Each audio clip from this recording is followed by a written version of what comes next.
নমস্কাৰ চাবলৈ আৰম্ভ কৰিছে নিউজ ট্ৰেন্ডিং অসম আজি হৈছে 1 নৱেম্বৰ অসমৰ লগতে ভাৰতৰ বিভিন্ন প্ৰান্তৰ পৰা আজি ৰাতিপুৱাৰ কেইবাটাও খবৰ আহি পৰিছে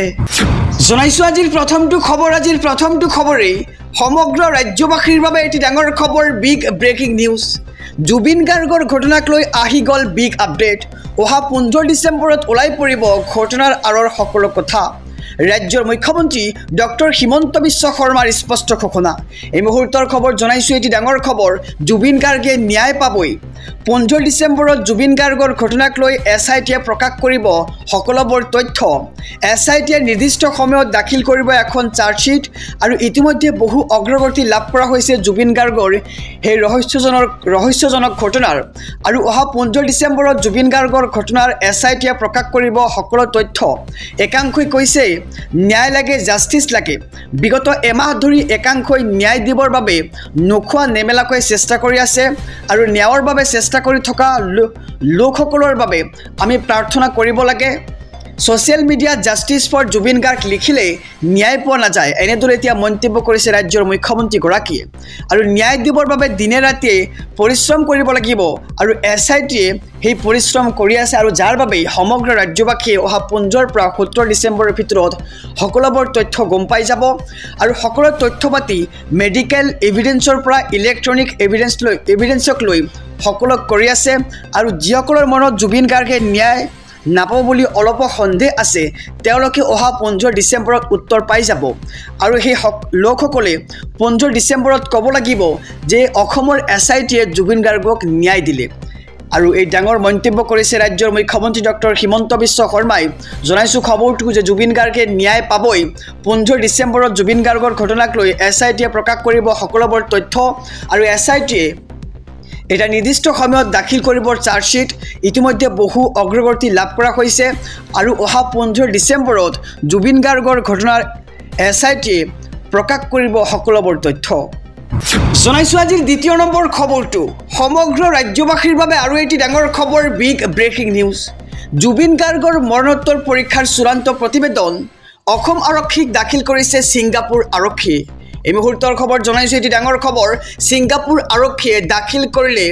টক্সিকোলজি ৰিপৰ্ট আৰু এমএলএডিৰ জৰিয়তে তিনিটা ৰিপৰ্ট পঠাইছে ছিংগাপুৰ আৰক্ষীয়ে আৰু মই হত্যা কৰা বুলি কৈছিলো সেই কথা এনে কোৱা নাছিল এনেদৰে এতিয়া মন্তব্য কৰিছে ৰাজ্যৰ মুখ্যমন্ত্ৰী ডক্টৰ হিমন্ত বিশ্ব শৰ্মাই এই ৰিপৰ্টৰ জৰিয়তে তদন্ত কৰিবলৈ সুবিধা হ'ব অসম আৰক্ষীৰ আৰু অহা 17 ডিসেম্বৰৰ ভিতৰতেই এসআইটিক চাৰ্জশিট দাখিলৰ নিৰ্দেশ দিছে মুখ্যমন্ত্ৰী গৰাকীয়ে আৰু চাৰ্জশিট দাখিলৰ পিছতেই সকলো স্পষ্ট হ'ব বুলি মুখ্যমন্ত্ৰী ডক্টৰ হিমন্ত বিশ্ব শৰ্মাৰ এক ডাঙৰ মন্তব্য জুবিন গাৰ্গৰ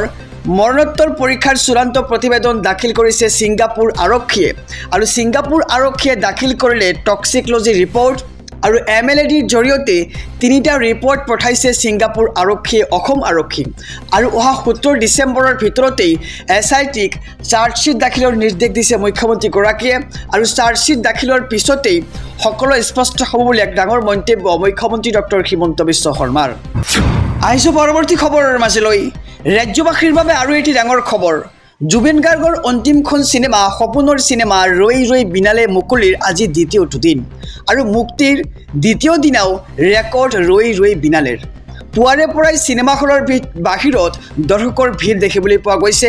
শিশুৰ পৰা বৃদ্ধলৈকে সকলো ওলাই আহিল ৰৈ ৰৈ বিনালে চাবলৈ আৰু ঈশ্বৰ পুত্ৰ জুবিনক হুঁৱৰি হুকহুকাই কান্দিছে এতিয়া ৰাজ্যবাসীয়ে প্ৰতিটো ছবিগৃহত কেৱল কান্দনৰ ৰোল দেখিবলৈ পোৱা গৈছে আৰু সৰ্বকালৰ অভিলেখ ভংগ কৰি অসমীয়া সিনেমাই দেখুৱালে নিজৰ শক্তি দেশৰ আন প্ৰান্ততো ৰৈ ৰৈ বিনালে ছবিলৈ অভূতপূৰ্ব সঁহাৰি জনতাৰ আৰু মৃত্যুৰ পিছতো কৈ যোৱাৰ দৰে ৰেকৰ্ড সৃষ্টি কৰিলে অসমীয়া সিনেমাই আৰু মুক্তিৰ দ্বিতীয় দিনাও ৰৈ ৰৈ বিনালে ৰেকৰ্ড দেখিবলৈ পোৱা গৈছে আৰু আপোনালোকে জুবিন গাৰ্গৰ সপোনৰ সিনেমা অন্তিমখন সিনেমা ৰৈ ৰৈ বিনালে চাইছেনে চোৱা নাই জনাওক আমাৰ কমেণ্ট বক্সত আৰু পুৱাৰে পৰাই সিনেমা হলৰ বাহিৰত দৰ্শকৰ ভিৰ দেখিবলৈ পোৱা গৈছে শিশুৰ পৰা বৃদ্ধলৈকে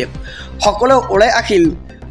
জুবিন গাৰ্গৰ অন্তিমখন সিনেমা ৰৈ ৰৈ বিনালে চাবলৈ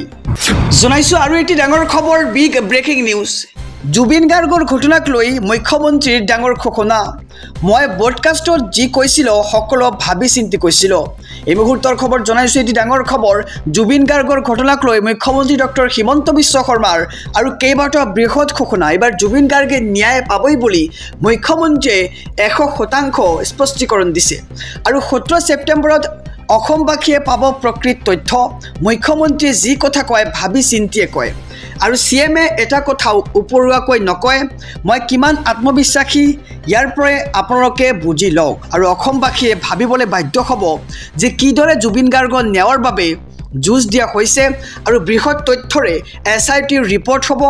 মই এটা ব্ৰডকাষ্টত যি কথা কৈছিলোঁ সেয়া সত্য আৰু গৃহমন্ত্ৰীয়ে উপৰুৱাকৈ এটা কথাও নকয় বান্ধি দিয়া লক্ষণ ৰেখাৰ আগতেই অসমবাসীয়ে গম পাব সকলো কথা আৰু জুবিন গাৰ্গৰ ঘটনাক লৈ ৰাজ্যৰ মুখ্যমন্ত্ৰী ডক্টৰ হিমন্ত বিশ্ব শৰ্মাৰ কেইবাটাও বৃহৎ ঘোষণা এবাৰ কৈছে যে 17 ডিচেম্বৰত অসমবাসীয়ে পাব প্ৰকৃত তথ্য আৰু মুখ্যমন্ত্ৰীয়ে যি কথা কয় সেই কথাবোৰ ভাবি চিন্তিয়ে কয় আৰু সিএমএ এটা কথা কেতিয়াও উপৰুৱাকৈ নকয় আৰু অসমবাসীয়ে ভাবিবলৈ বাধ্য হ'ব যে জুবিন গাৰ্গৰ ন্যায়ৰ বাবে কেনেদৰে যুঁজ দিয়া হৈছে আৰু বৃহৎ তথ্যৰে এছআইটিৰ ৰিপৰ্ট হ'ব অহা 15 পৰা 17 ডিচেম্বৰৰ ভিতৰত আৰু জুবিন গাৰ্গে 100% ন্যায় পাবই বুলি মন্তব্য কৰিছে ৰাজ্যৰ মুখ্যমন্ত্ৰী ডক্টৰ হিমন্ত বিশ্ব শৰ্মাই সমগ্ৰ ৰাজ্যবাসীৰ বাবে এটি ডাঙৰ খবৰ বিগ ব্ৰেকিং নিউজ ৰাজ্যৰ মুখ্যমন্ত্ৰী ডক্টৰ হিমন্ত বিশ্ব শৰ্মাৰ এক ডাঙৰ মন্তব্য ইয়াৰ আমটো জুবিন গাৰ্গক হত্যা কৰা হৈছিল হয় ঠিকই শুনিছে এনেদৰে এতিয়া মন্তব্য কৰিছে ৰাজ্যৰ মুখ্যমন্ত্ৰী ডক্টৰ হিমন্ত বিশ্ব শৰ্মাই এই মুহূৰ্তৰ খবৰ জনাইছে এটি ডাঙৰ খবৰ হত্যা কৰা হৈছিল আমাৰ জুবিন গাৰ্গক মুখ্যমন্ত্ৰী ডক্টৰ হিমন্ত বিশ্ব শৰ্মাৰ এক ডাঙৰ মন্তব্য আহি পৰিছে জুবিনক হত্যা কৰাৰ কথা মই ভাবি চিন্তি কৈছিলোঁ এনেদৰে এতিয়া মুখ্যমন্ত্ৰীগৰাকীয়ে উল্লেখ কৰি কৈছে আৰু মুখ্যমন্ত্ৰীয়ে যি কয় ভাবি চিন্তিহে কয় যিসকলে হত্যা কৰা বুলি কওঁতে সমালোচনা কৰিছিল সেইসকলৰ মুখত এতিয়া চূণ পৰিব আৰু ডাঙৰ তথ্য সহকাৰে আহিব এছআইটিৰ ৰিপৰ্ট ৰাজ্যৰ গৃহমন্ত্ৰী হিচাপে যিখিনি মই গম পাব লাগে আৰু সেয়া গম পাওঁ মুখ্যমন্ত্ৰীয়ে এটা কথাও উপৰুৱাকৈ কেতিয়াও নকয় আৰু 17 ডিচেম্বৰৰ ভিতৰত এছআইটিয়ে দাখিল কৰিব প্ৰতিবেদন আৰু 17 ডিচেম্বৰত ৰাইজে গম পাই যাব সকলো কথা আৰু আমি কিমান ডাঙৰ কাম কৰিলোঁ মানুহে মানিবলৈ বাধ্য হ'ব আৰু এনেদৰে এতিয়া ৰাজ্যৰ মুখ্যমন্ত্ৰীগৰাকীয়ে মন্তব্য কৰিছে সংবাদ মাধ্যমৰ আগত আৰু মই ইমান আত্মবিশ্বাসেৰে কৈ আছোঁ যেতিয়া তাৰ পৰা আপোনালোকে বুজি লওক আৰু অসমৰ বহু নজনা মানুহে বহু নজনা কথা গম পাব এতিয়া আৰু জুবিন গাৰ্গৰ ৰহস্যজনক মৃত্যু সন্দৰ্ভত ডাঙৰ মন্তব্য কৰিছে ৰাজ্যৰ মুখ্যমন্ত্ৰী ডক্টৰ হিমন্ত বিশ্ব শৰ্মাই হত্যা কৰা হৈছিল জুবিন গাৰ্গক আৰু মন্তব্য কৰিছে ৰাজ্যৰ মুখ্যমন্ত্ৰী ডক্টৰ হিমন্ত বিশ্ব শৰ্মাই